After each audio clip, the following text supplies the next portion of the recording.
শেষ কোয়ার্টারে আক্রমণের ঝড়, দুরন্ত কামব্যাক কেরালার বিরুদ্ধে জয় মোহনবাগানের। আইএসএলের ম্যাচে কেরালা ব্লাস্টারকে 3-2 গোলের ব্যবধানে হারিয়ে শীর্ষে মোহনবাগান। রুদ্ধশ্বাস ম্যাচে দুরন্ত কামব্যাক। আইএসএলে ঘরের মাঠে আরও একবার চাপের মুখে জ্বলে উঠল সবুজ মেরুন ব্রিগেড। কেরালা ব্লাস্টার্সের বিরুদ্ধে ম্যাচে 3-2 গোলে জিতল মোহনবাগান। 77 মিনিট অবধি পিছিয়ে থেকেও শেষ 10 মিনিটে আক্রমণের ঝড় তুলে জয় ছিনিয়ে নিল মোহনবাগান। একটি করে গোল করেন 3 বিদেশি জেমি ম্যাকলারেন, জেমস কামিংস ও আলবার্তো রড্রিগেজ। শনিবার যুবভারতী ক্রীড়াঙ্গনে কেরালা ব্লাস্টার্সের বিরুদ্ধে নেমেছিল মোহনবাগান।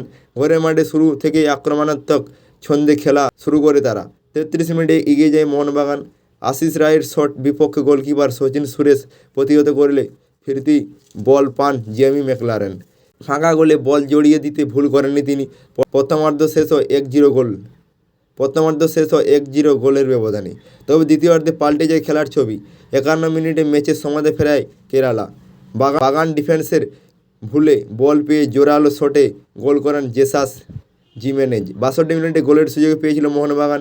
পেত্রাতোসের থেকে বল পেয়ে নেওয়া লিস্টনের শট দারুণ সেভ করেন বিপক্ষ গোলকিপার। কিছুক্ষণের পর বিশাল কাইথও নিশ্চিত গোল সেভ দিয়ে বাগানকে আরও গোল খাওয়া থেকে বাঁচান। 77 মিনিটে কেরালাকে এগিয়ে দেন দ্রিনসিচ।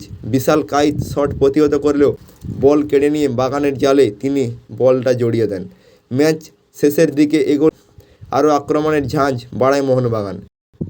86 মিনিটে তাদের হয়ে সমাধে ফেরান জেমস কামিংস। বাঁ প্রান্ত থেকে আশিক কুরুনিয়ানের পাস ধরে গোল করেন তিনি। দুই পরিবর্তিত ফুটবলারই মোহনবাগানের ভাগ্য বদলে দিল। তবে এখনও শেষ হয়নি নাটক। 90 মিনিট শেষ হওয়ার পর ইনজুরি টাইমে গোল করেন আলবার্তো রড্রিগেজ। বক্সের বাইরের থেকে নেওয়া তার হাফ ভলি বুলেটের গতিতে জড়িয়ে দেয় জালে। গোলের ব্যবধানে ম্যাচটি শেষ হয়।